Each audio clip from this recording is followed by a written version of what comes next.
Good morning बच्चों, कैसे हैं आप सभी। मैं आशा है कि आप सभी पूर्ण रूप से स्वस्थ होंगे और जो भी आपको ऑनलाइन के माध्यम से पढ़ाया जा रहा है उसे आप बहुत अच्छे तरीके से पढ़ रहे होंगे और समझ रहे होंगे। तो बच्चों, आज मैं आपकी विषय अध्यापिका स्नेहलता श्रीवास्तव कक्षा 8 के बच्चों को हिंदी रीडर में पाठ 10 कुश्ती का मुकाबला नामक कहानी पढ़ाने जा रही हूँ, जिसे आप बहुत ध्यानपूर्वक पढ़ेंगे और समझेंगे। तो जितने बच्चों के पास किताबें हैं वो किताब उठाएं और पाठ 10 कुश्ती का मुकाबला नामक कहानी खोलकर बैठ जाएं और एक एक लाइन को पढ़ें, एक एक लाइन का अर्थ समझें। जितने बच्चों के पास किताबें नहीं हैं वो जल्द से जल्द किताबें मंगाएं, क्योंकि अब आपका स्कूल खुलने वाला है। यदि आपका स्कूल खुल गया तो जब आप आएंगे तो आपके पास कॉपी नहीं होगी, किताबें नहीं होंगी, तो आपका कार्य कभी पूरा नहीं हो सकता है। और उसके बाद फिर सितंबर महीने में आपका हाफ ईयरली एग्जाम होगा, तब आपका काम कहाँ ना पूरा होगा और ना आप एग्जाम दे पाएंगे। इसलिए किताब कापी जल्द से जल्द मंगाइए और अपना वर्क कंप्लीट करिए। तो आइए हम पढ़ाते हैं कुश्ती का मुकाबला।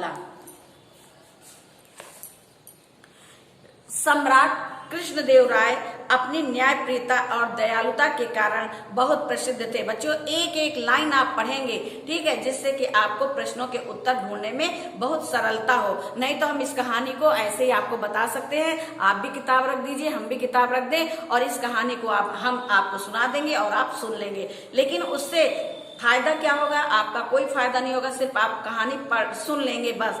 आपको प्रश्नों के उत्तर छांटने हैं या आपको रिक्त स्थान देखने हैं, तो ये आप पैराग्राफ पढ़े बिना नहीं ढूंढ सकते। इसलिए हम आपको हर पैराग्राफ की एक एक लाइन, यानी पूरे पाठ के हम एक एक लाइन आपको पढ़ाएंगे, आप एक एक लाइन पढ़ेंगे।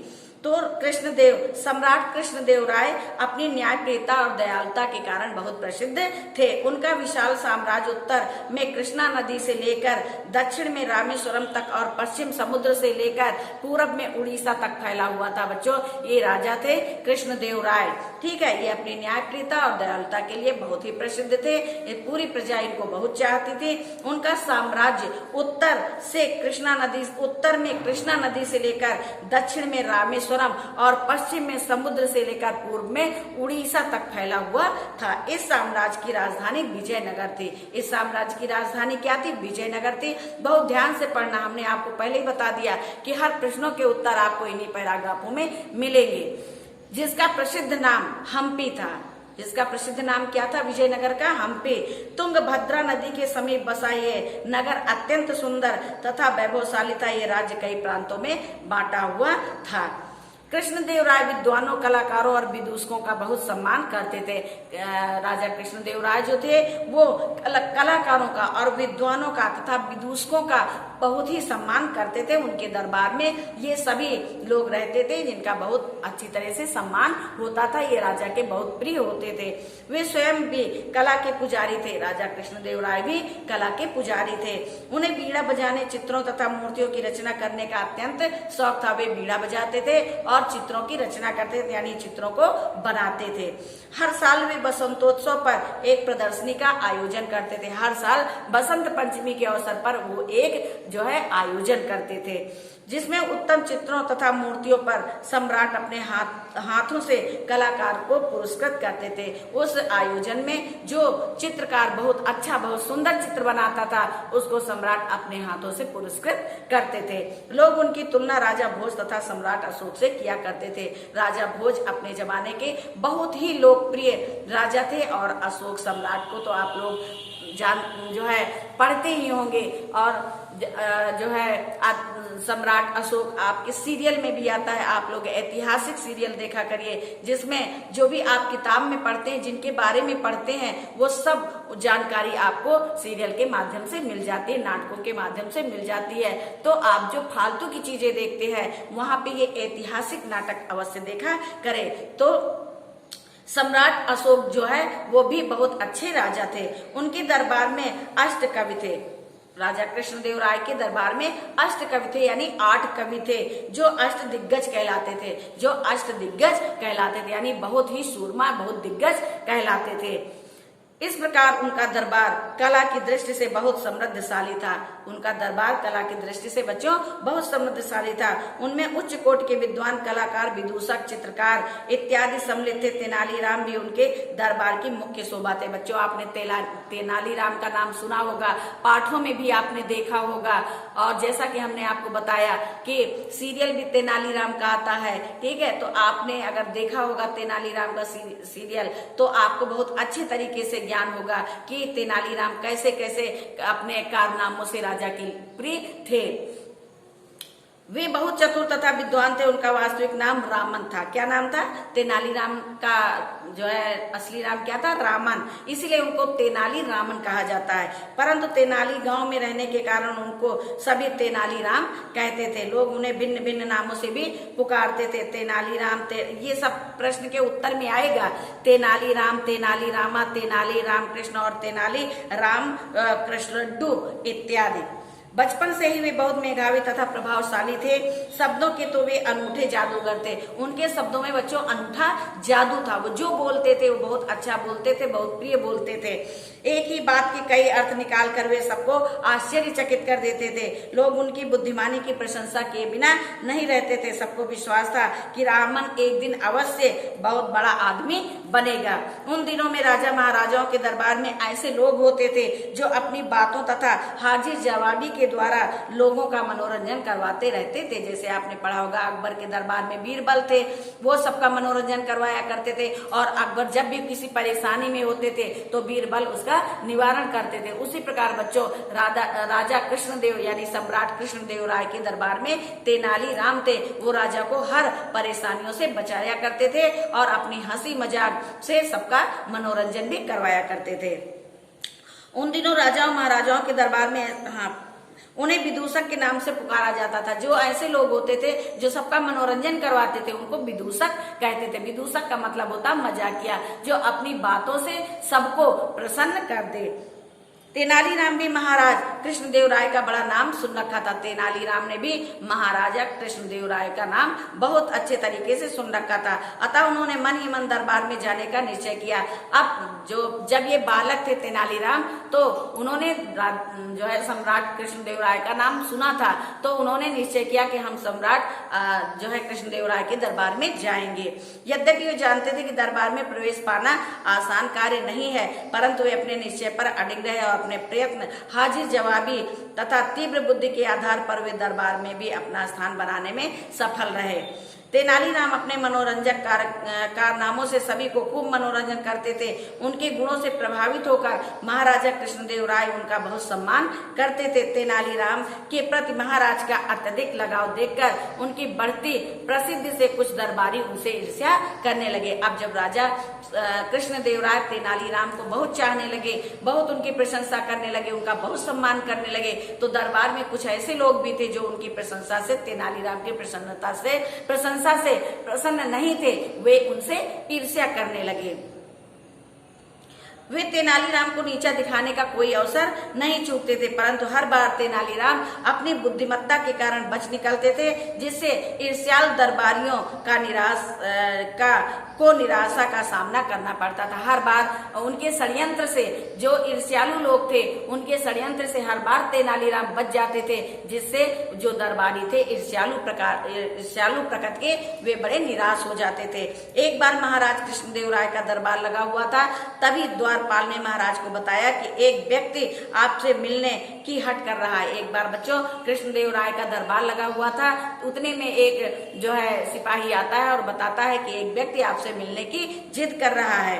मेरे कई बार मना करने पर भी वो आपके दर्शन का अभिलाषी है। महाराज ने द्वारपाल को तुरंत उस व्यक्ति को दरबार में लाने की आज्ञा दी। कुछ क्षणों के पश्चात एक विशालकाय शरीर वाले व्यक्ति को अपने सामने पाकर महाराज तथा सभी दरबारी हैरान हो गए। बच्चों वो जो व्यक्ति आया वो बहुत ही भारी भरकम विशालकाय शरीर वाला था। उसे देखकर सारे दरबारी तथा राजा स्वयं आश्चर्यचकित हो गए। उस व्यक्ति ने सिर झुकाकर महाराज कृष्णदेव को प्रणाम किया। तभी उस व्यक्ति ने कहना प्रारंभ किया, महाराज मैं लंका का निवासी हूँ। अब तक विश्व के कई प्रसिद्ध कुश्तीबाजों को मैं कुश्ती में परास्त कर चुका हूँ। अब वो व्यक्ति जब दरबार में आता है तो अपना परिचय देता है, कहता है मैं लंका का निवासी हूँ और अभी तक मैंने कुश्ती में बहुत से लोगों को पछाड़ दिया है, बहुत से लोगों को परास्त कर दिया है। मैंने आपके राज्य का भी कुश्तीबाजी में बहुत नाम सुना है। वो कहता है महाराज मैंने आपके राज्य में भी कुश्तीबाजी का बहुत नाम सुना हुआ है। अब क्या आपके राज्य में भी कोई ऐसा कुश्तीबाज है जो मुझे पराजित कर सके? ये सुनकर महाराज स्तब्ध रह गए। ये सुनकर महाराज जो है स्तब्ध रह गए, यानी कि एकदम चुप हो गए। उन्हें अपने कुश्तीबाजों पर पूर्ण विश्वास था, इसलिए उन्होंने तुरंत सभी को दरबार में आमंत्रित किया। राजा की आज्ञा शिरोधार्य कर सभी कुश्तीबाज दरबार में उपस्थित हो गए। अब राजा ने उस कुश्तीबाज की चेतावनी को सुन करके सभी कुश्तीबाजों को दरबार में बुलाया। सभी को लगने लगा कि आज निश्चय उसके हाथों उनकी मौत हो जाएगी। अब सभी कुश्तीबाजों ने जब उस विशालकाय शरीर वाले व्यक्ति को देखा तो सब ने सोचा कि आज इसके हाथ में हमारी मृत्यु हो जाएगी। सभी कुश्तीबाजों ने महाराज से प्रार्थना करते हुए कहा, महाराज क्षमा कीजिए, इसमें हम महामानव का सामना करने का साहस नहीं है। अब सभी कुश्तीबाज जो थे वो महाराज के सामने हाथ जोड़कर प्रार्थना करने लगे कि महाराज क्षमा करिए, मैं इस महामानव से जो है कुश्ती नहीं लड़ पाऊंगा, क्योंकि ये जो है बहुत विशालकाय है, मेरा साहस नहीं है कुश्ती लड़ने का। ये कहकर सभी ने कुश्तीबाजी से भाग लेने से इनकार कर दिया। अब ये उसका विशालकाय शरीर और दानव रूपी जो है शरीर देख करके सभी ने कुश्ती से इनकार कर दिया। यह देखकर महाराज क्रोधित उठे। ये देखकर महाराज क्रोधित हो उठे। उन्होंने घोषणा करते हुए कहा, क्या मेरे राज्य में एक भी वीर व्यक्ति नहीं है जो इस कुश्तीबाज का मुकाबला कर सके? अब तेनालीराम क्रोधित हो जाते हैं और कहते हैं कि क्या मेरे राज्य में कोई भी ऐसा वीर व्यक्ति नहीं है जो इस कुश्तीबाज का मुकाबला कर सके? यह सुनकर पूरे दरबार में सन्नाटा छा गया। अब महाराज जब क्रोधित हुए और उन्होंने जो कहा ये सुनकर के पूरे दरबार में सन्नाटा छा गया, क्योंकि सभी जो भी कुश्तीबाज थे वो उस विशालकाय महादानव को देख करके घबरा गए और उन्होंने कुश्ती से इनकार कर दिया।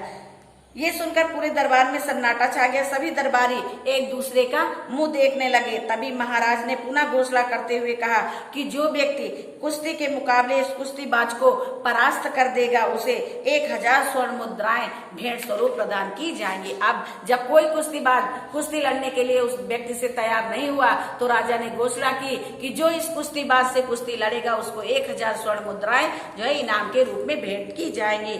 महाराज की इस घोषणा के पश्चात भी दरबार में कोई प्रतिक्रिया नहीं हुई। बच्चों, कौन उस महामानव से हाथ पैर तुड़वाता कुश्ती में? तो सभी 1000 मुद्राओं की जो है चिंता नहीं करते हैं, उसकी लालच नहीं करते हैं, वो अपने शरीर की सुरक्षा करते हैं और सब चुपके चुप रह जाते हैं। ये देखकर महाराज का हृदय उदास हो उठा। अब महाराज की घोषणा पर भी जब कोई नहीं उठा तो महाराज बहुत उदास हो गए। महाराज को इस प्रकार उदास देखकर तेनालीराम अपने स्थान से उठ खड़े हुए।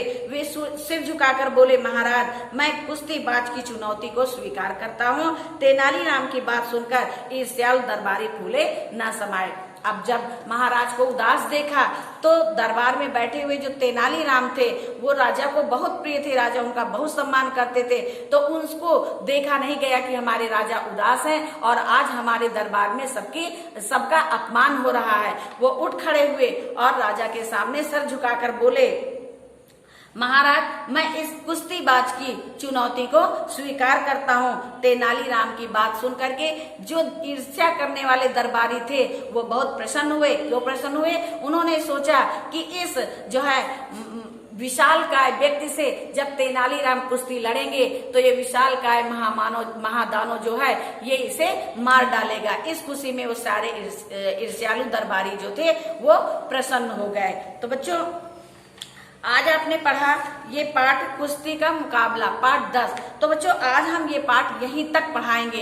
इसके बाद अगले टर्न में हम इसका आधा भाग पढ़ाएंगे। तो इस आधे भाग को आप बहुत अच्छे तरीके से पढ़ेंगे और इसका अभ्यास कार्य भी आप देखेंगे। जितना आप पढ़ चुके हैं इतना आप पुनः पढ़ेंगे और इसके आगे का पाठ भी आप पढ़ेंगे और अभ्यास कार्य को अपने आप भरने का प्रयत्न करेंगे। वैसे तो हम भरवाएंगे ही, लेकिन आप पाठ पढ़ करके और अभ्यास कार्य में जो भी होता है उसे भरना सीखिए। जब आप पाठ पढ़ करके अभ्यास कार्य को पूरा करेंगे तो आपको वो हमेशा याद रहेगा।